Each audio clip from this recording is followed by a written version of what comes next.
Ooh, welcome to the Gambling Gauchos. I'm Rob Bro. He's Money Mainville.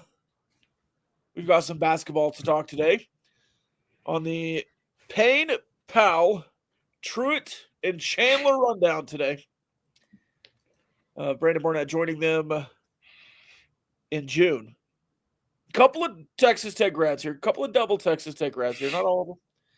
But we've got a former Lubbock mayor, a former elected district attorney of Lubbock. We've got a Lubbock native and double Texas Tech grad.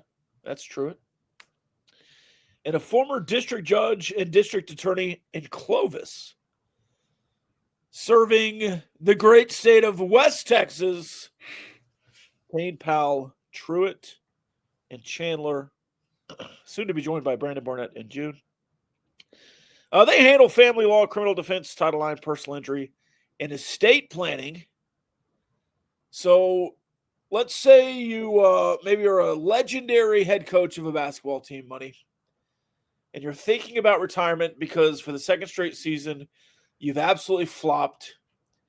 You put all your eggs into the basket of a slow, plodding Big Ten center that does not fit in the Big 12, cannot play in the Big 12, only cares about himself. It was evident from all of his videos he ever put out.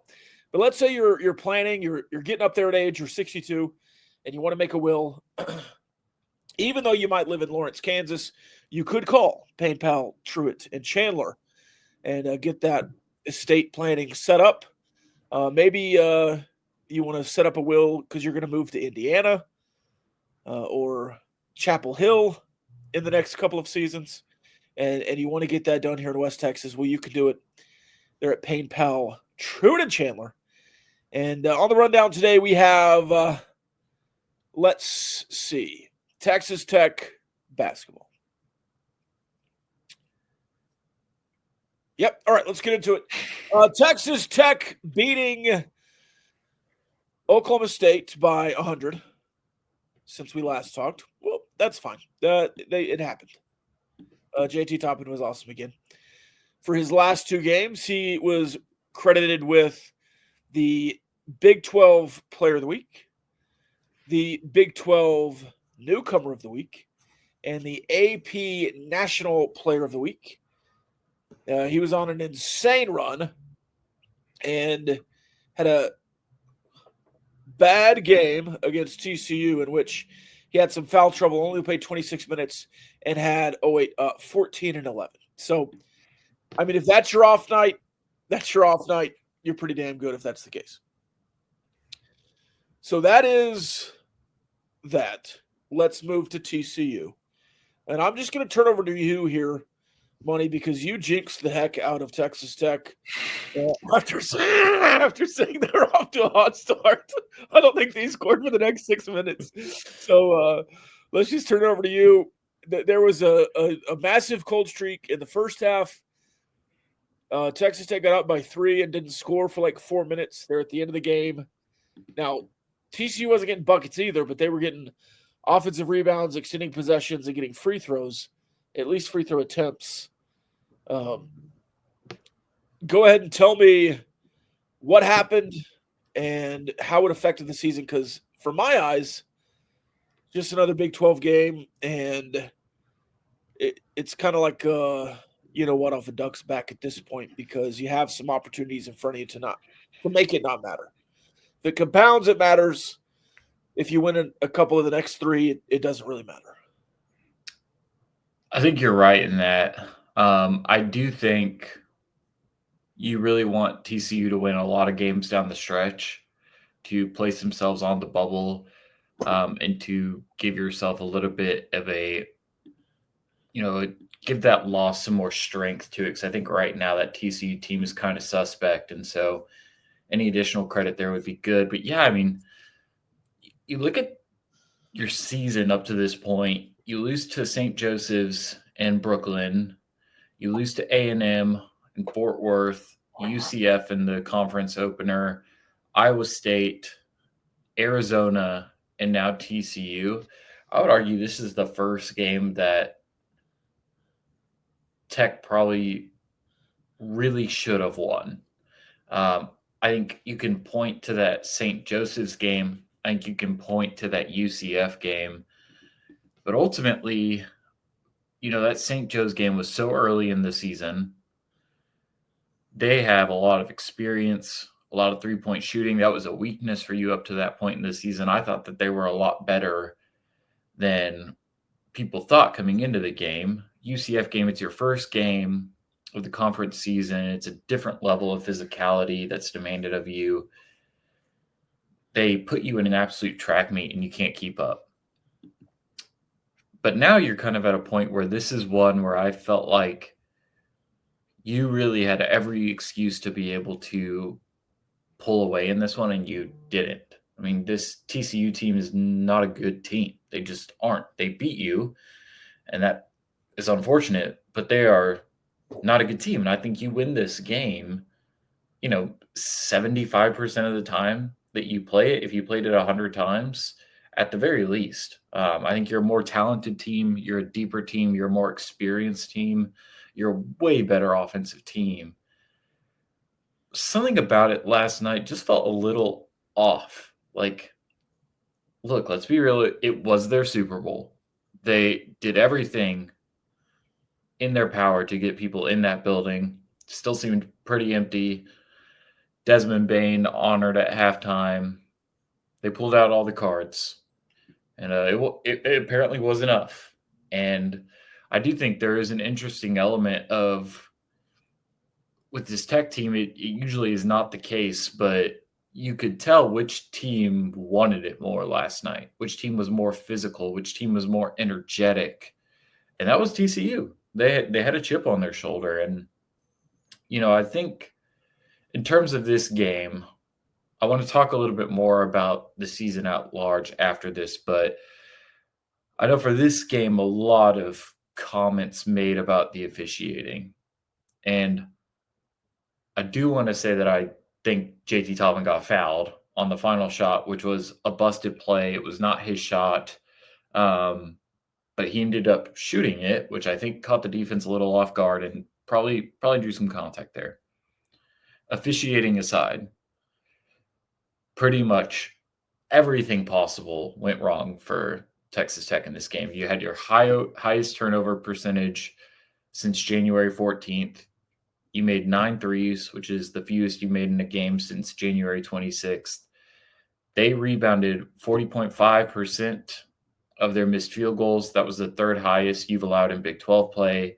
You made one shot in the final 4 minutes and 46 seconds of the game, which was a Chance McMillan prayer with 5 seconds left. You created 30 points for TCU off of allowed offensive rebounds and your own turnovers. TCU had its highest adjusted offensive efficiency in a game since the conference opener for them. And then you had your lowest offensive rebounding rate since that first Oklahoma State game in Lubbock, where they looked more physical than you. And this is really the only game where I can say, like, everything went wrong. And your losses, things have been broken, and it's cost you the game. And UCF, it wasn't being able to keep up with their tempo. In St. Joe's, it was your perimeter defense. Arizona, the second time, you could not make a shot inside. They shot a lot of free throws and shot the ball really well from deep. This is the first game where I think both sides have failed. You were not good enough offensively, and you were not good enough defensively. And that was far and away the thing that stood out to me the most, and the thing that I think has larger season implications here is you weren't good enough defensively.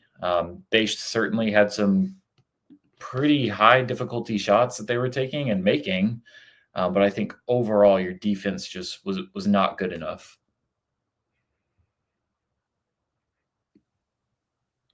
You read a stat just a second ago. I have 2 comments on what you just said.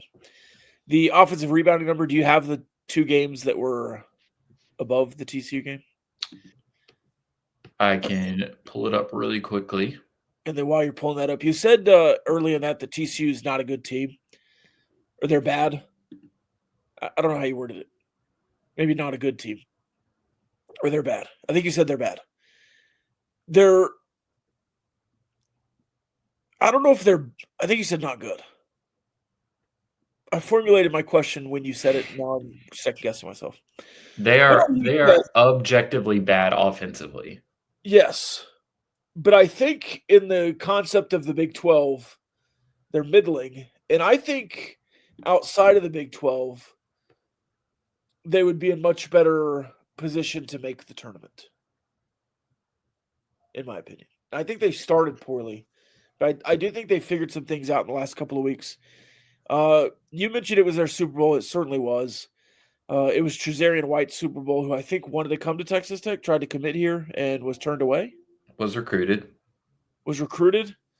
Um, several times this year, Coach McCaslin has talked about leadership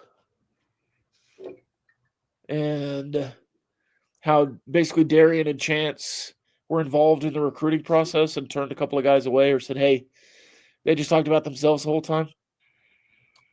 I'm not saying that was Trezarian White, but if you look at this offseason and some of the transfers that were brought in, he fits the mold there. Not saying he's a selfish player, and he made a lot of great shots last night, but it feels like he was on a mission.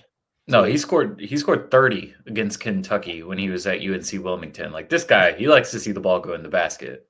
Yeah. Well, I'm sure he was trying to prove something there as well. Yeah. As an under-recruited guy playing a big team, that's really the only option you have when you're at a school like that, is to shine when you're playing the big teams.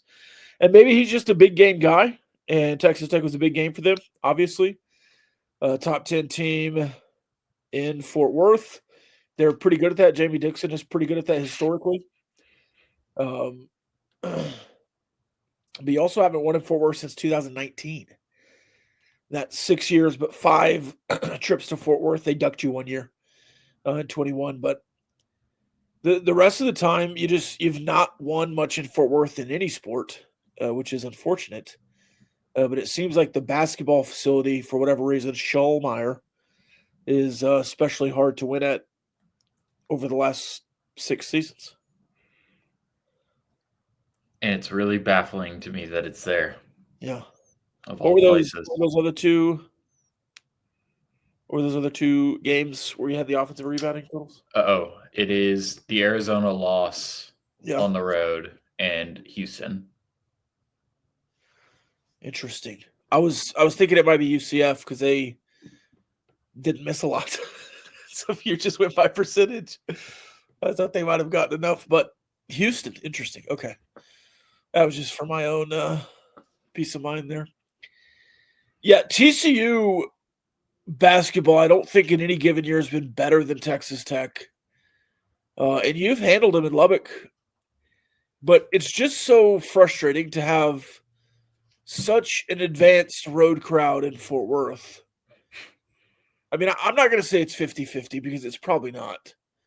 But on TV, it sounds 50-50. So, the country club Horned Frogs out there not making a lot of noise and the Texas Tech fans being rowdy as hell. I remember a few years ago, you were way better than them and went to Fort Worth. Maybe it was the Sweet 16 year. And the crowd was legitimately 50-50. It looked red on TV. And it just fired up the boys in purple, and it seemed to not affect the Texas Tech guys at all. So it's odd because it does feel like you feed off the crowd at home so well that it should give you a little more juice on the road, but it just hasn't seemed to in Fort Worth. And again, credit to Jamie Dixon. I thought he had some really good plans. Trapping Darian Williams in the corner worked. Trapping Toppin worked. A couple of teams have tried to do that. I thought TCU did it well, forced some fouls on defense as well. But it seems like Darian Williams in the past, when he gets trapped, is a little better at the skip pass. He hit one of them or 2 of them really well. But I feel like he missed a couple of those as well.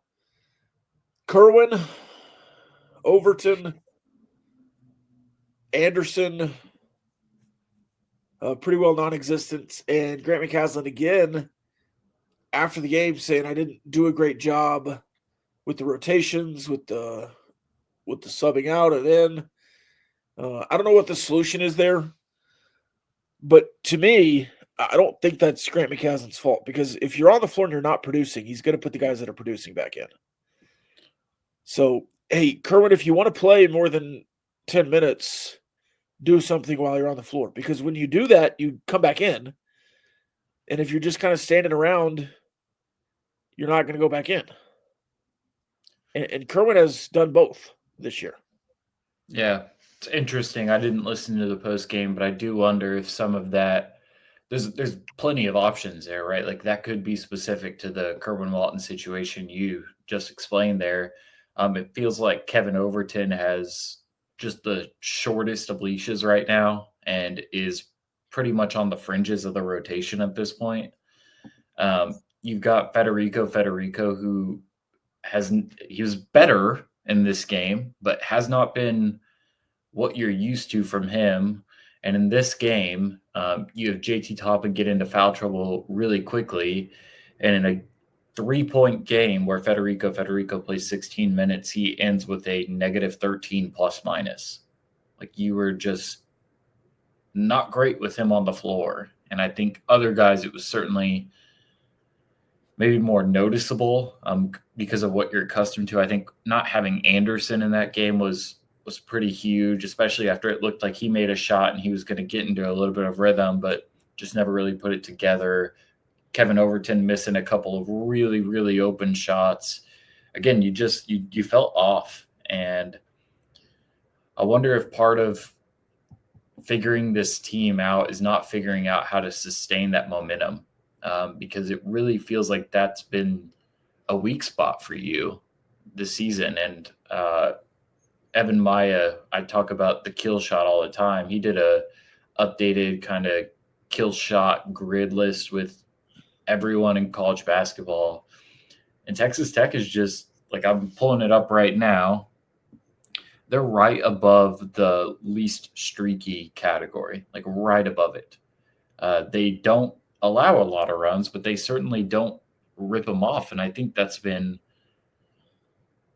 a theme with this team, is just not putting your opponent away when you have a chance to. And I think, having some balance, some continuity, some comfort in your rotation is a part of being able to get the same guys to click for 4+ minutes at a time. It's a tricky balance. You know what?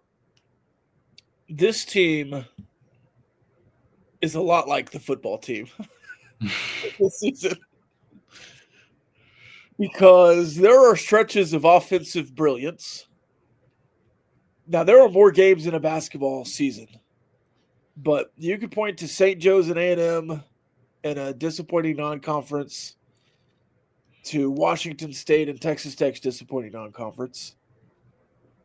And then you look at going on a run in conference play, Arizona State, Cincinnati, Arizona. And then you look at where you are now, losing to Arizona in basketball, tough loss against Iowa State, kind of in that middle. But it's because your offense is streaky. You go on long sections of droughts offensively. When you're hot offensively, you're hot offensively. I think both football and basketball led the Big 12 in points per game. And defensively, you don't allow a lot of sustained drives, but you allow some big plays. And for TCU, it was just getting yammed on over and over. I mean, it was a dunk contest for stretches of that game. And you've been really good against the perimeter, but at times in the last couple of games, you've also been susceptible to the three. So it's an interesting comparison. I don't know that I would have put that together without you saying basically that before I did, but it does feel like the football team in a way.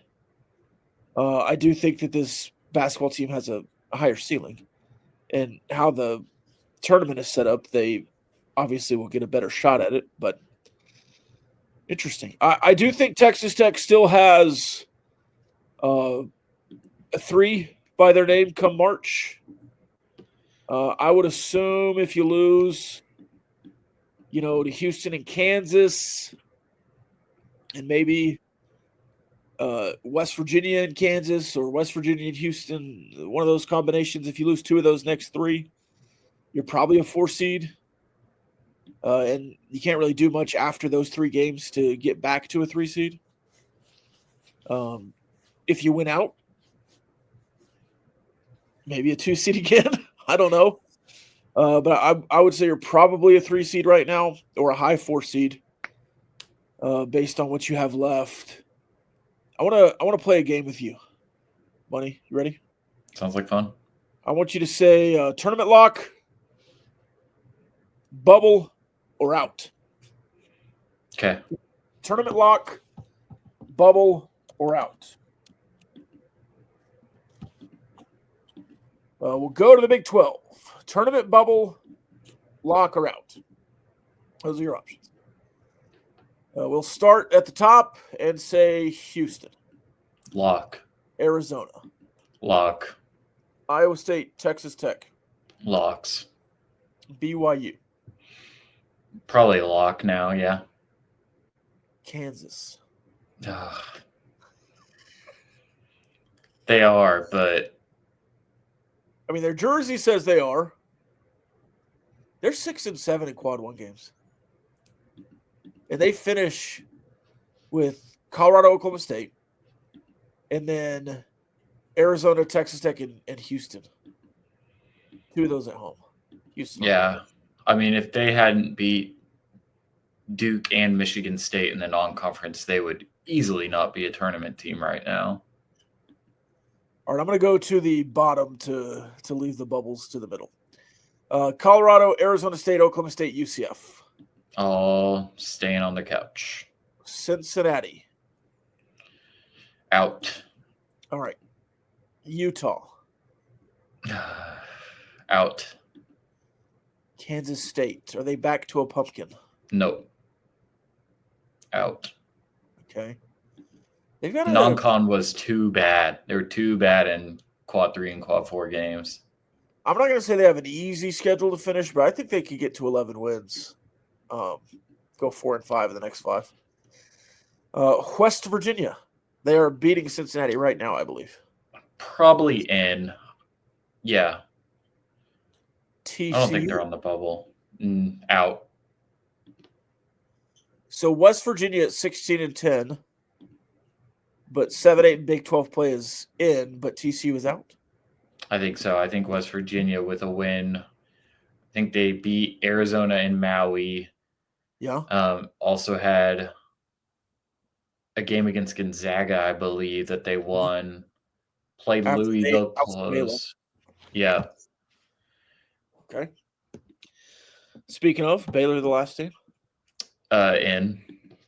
So that is 1, 2, 3, 4, 5, 6, 7, 8 ins. Was there any bubbles, or did you just go in out? If any team is on the bubble right now, it might be West Virginia. Okay. Depends. They're probably somewhere around. Yeah, they're probably right in that range.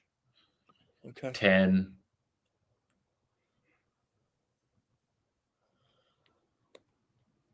Well, they'll be in 2 years when the tournament moves to 76. What? Oh, man. Anything else on TCU? No, not really. I think my closing thoughts are that you're in a bit of a skid right now. Ever since that Arizona loss that ended the streak, you have really not been the same team. And I do think it's worth noting because I think this is probably the most sustained resistance that I've seen this Texas Tech team run into. And all that being said, you're looking at a very justifiable loss to Arizona on the road, a crazy game against Arizona State at home that you win in double overtime, a dominant win over Oklahoma State, and a 3-point loss on the road to TCU. So I'm not saying the sky is falling, but I am saying that you are in a little bit of a skid. Since that game on February 8th, you're 2-2, obviously, but your offensive efficiency ranks 19th in the country, which is below where you've been for most of the season. Right now it's at 10. So it's a little bit lower than you have been, but again, a smaller sample size. But your defense ranks 113th in that time span, which is nearly 6 points per 100 possessions more than your season average. That's very significant. You have not been a good defensive team over this 4-game stretch whatsoever. The Arizona loss was proof of that and what they did to you in the paint. Arizona State, they certainly had some crazy shots go in, but they lit it up like they had not at all this season. Oklahoma State gets muzzled, but that team has no idea what they're doing on a basketball court. And TCU, a genuinely bad, like almost dead last in the conference in every single offensive statistic, looks pretty decent against you. And in that 4-game stretch since February 8th, you rank 277th in opponent 3-point percentage at almost 40%. And you are shooting it at 38%. So you're at a negative for a team that has been its most dominant this season when you are explosive and shoot the ball well offensively and play defense. And right now you're not doing either of those things. At least you haven't at a high degree of difficulty over these past 4 games. And so there have certainly been times where I thought the offense really took over. That Arizona State game is the perfect example. You don't win that game without having the kind of offense that you do. The defense in the Oklahoma State game, I think, was significant, but it feels like they're not clicking at the same time right now. And it feels like your defense is once again a couple of steps behind your offense. And this is the time of year where, you got a handful of games and you've got some tough matchups in there. Really just a tough matchup, hopefully, but you got some games in there where, you're not just sitting back on your hands playing with your lineups. Like, you've got to win Big 12 games to be competitive and to finish where you should, based on how you started the season.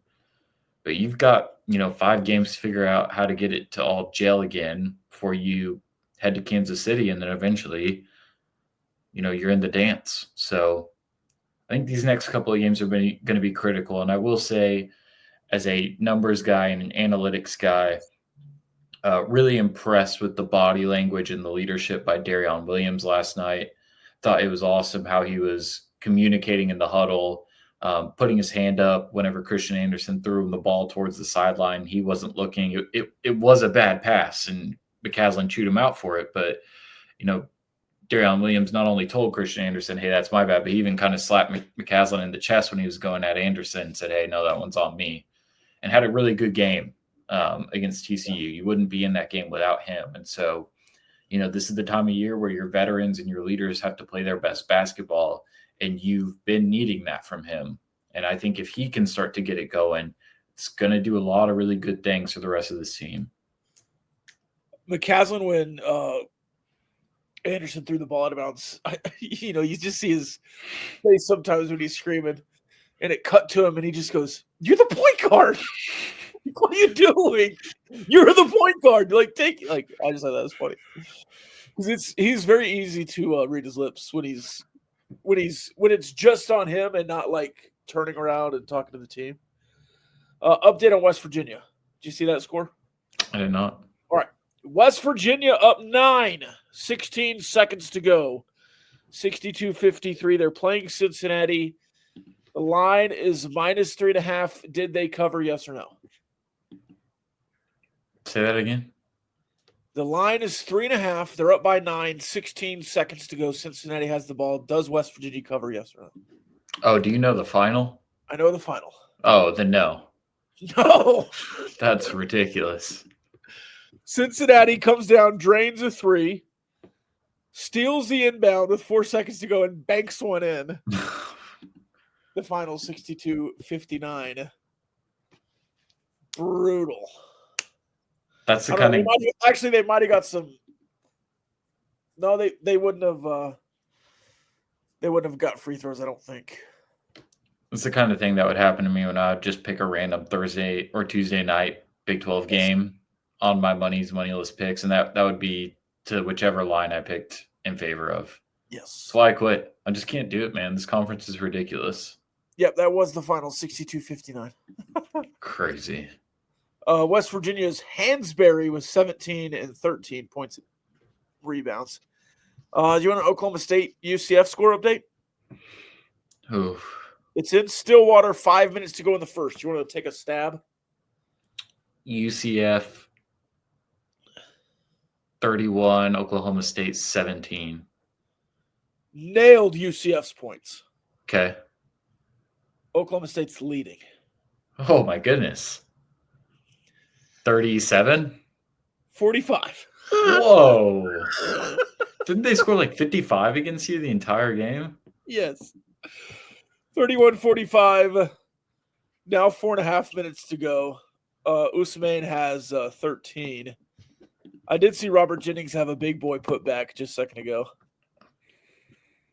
As I was scrolling around. Yeah, he's got 4. Bryce Thompson with 9. Dior Johnson with 8. UCF has 31 points, money. They've had 3 guys score. That's kind of their... Keyshawn obviously has 16. Mikey Williams has 7, and Dior Johnson has 8. Nobody else has scored. Yeah, that's their bit. 50. 50 points. Keyshawn Hall likes any shot he gets, man. He can let it fly. Oh, my gosh. 50 points and a half is insane for Oklahoma State. All right, quickly on to West Virginia, and let's just do West Virginia and then force ourselves to talk about Houston on Sunday night. Who is West Virginia? What are they going to do to Texas Tech potentially to beat them in Lubbock if they can? Yeah, really interesting team to watch throughout the year. Obviously started really hot. Tucker DeVries goes down, and he's out for the remainder of the year. Sounds like he'll be back next year, but out for the remainder of this year. You know, with that loss, they're obviously not going to be the same offensively. But then Javon Smalls just steps up, Oklahoma State transfer, and starts playing really, really high-level basketball. He has been awesome for them. I think one of the best players in the Big 12. I would probably have him on my top 5 of Conference Player of the Year right now. Really, really good. Hansberry, the guy that you mentioned earlier with that final, a guy who can play a little bit above his size. He's got really good rebounding traits. But with West Virginia, it really just comes down to their defense. Without Tucker DeVries, they don't have the same punch offensively. At least they have not in conference play. They're not a good rebounding team. They don't shoot the 3 well. It really does come down to scoring in the paint and then shooting at a high level whenever you do get those open shots.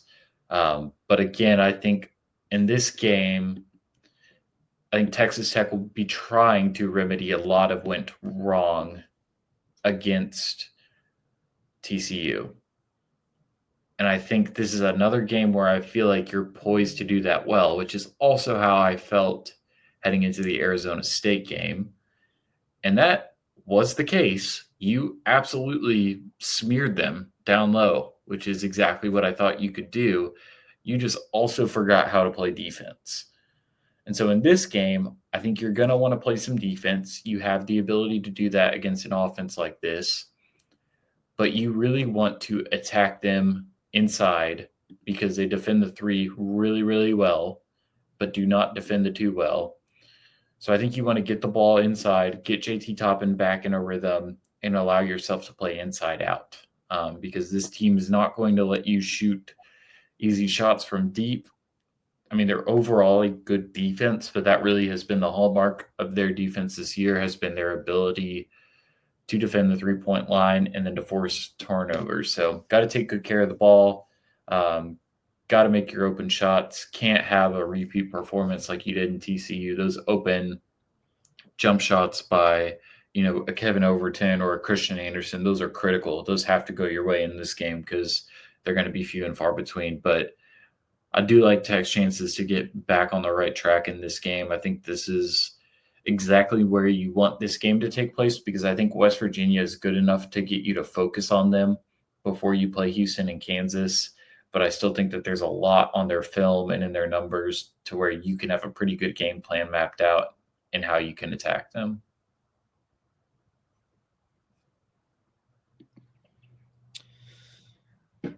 Sorry, I'm just seeing some updated news on the SEC scheduling, and it's frankly pissing me off. They're ruining college football, man. It's pretty bad. Did you see what they want to do today? Mm-mm. Now, I saw an idea a couple of days ago after the expansion talk. They want to go from, 12 to 14 or 16 and have 4 automatic bids for the SEC and the Big Ten, 2 automatic bids for the ACC and the Big 12, and then fill it out however else happens.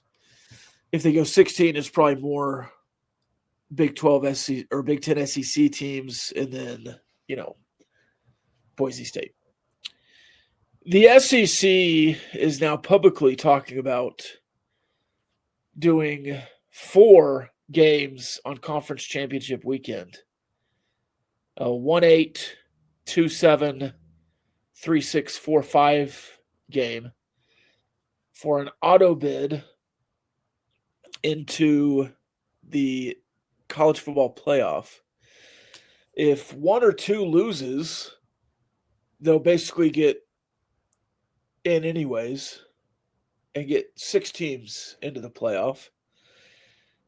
And what was once a 2-team national championship endeavor is now, if the Big 10 follows suit and the ACC and the Big 12 follow suit for their 2 auto bids, and they go 1-4, 2-3, it's basically a 32-team playoff.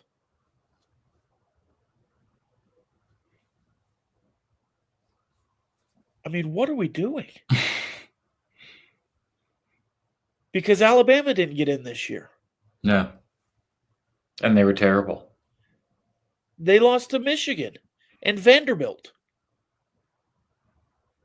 and Oklahoma.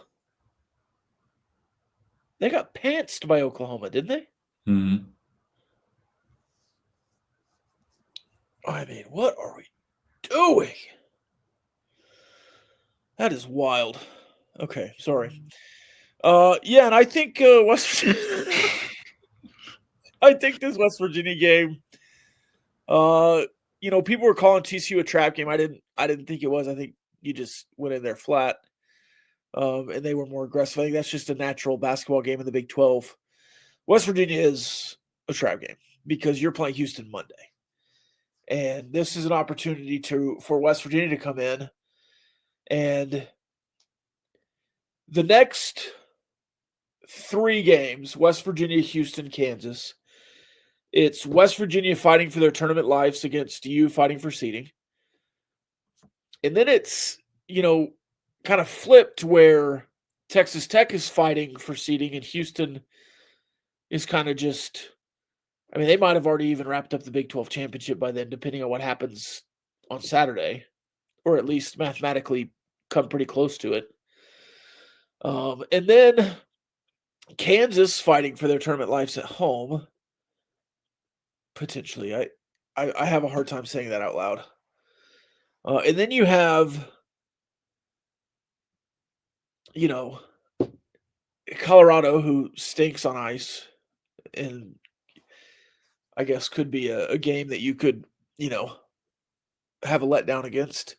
And then Arizona State, who I don't think will make the tournament, obviously, but is a team that probably will be pretty jazzed to play at home after that game in Lubbock. So it's an interesting schedule to finish. If I had my druthers, you'd just win all of them. But if you could only win, let's guarantee 3 of these. Who would you guarantee? if you could get in your little machine and guarantee 3 wins in the next 5. Yeah, Houston obviously is number 1.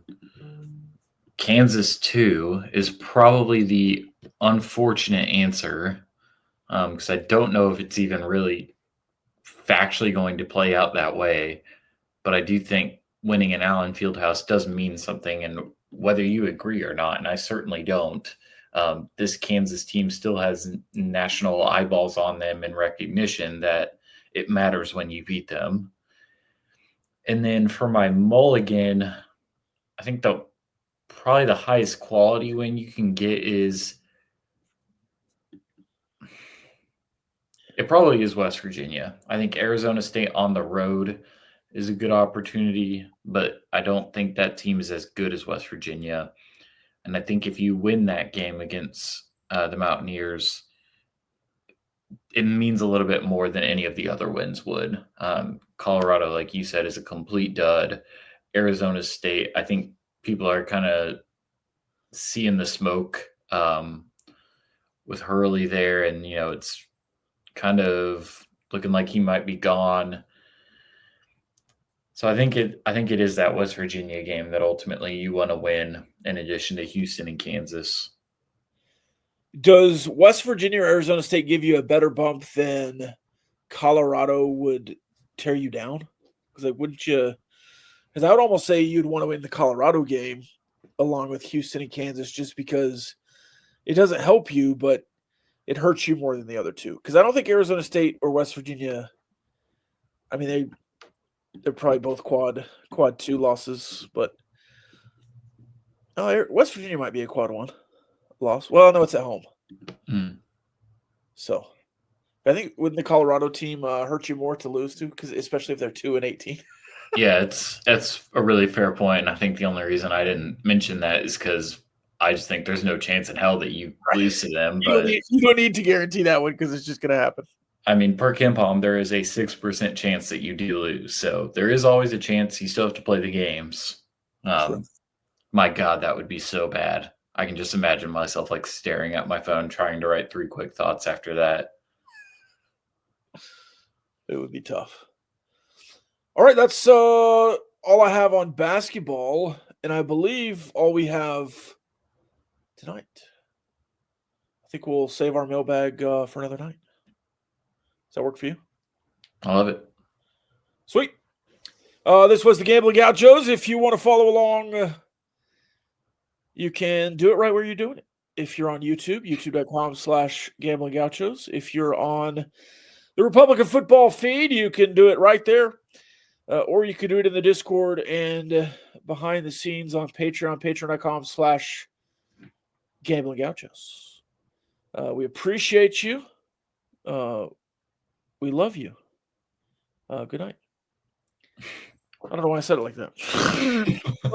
Love y'all.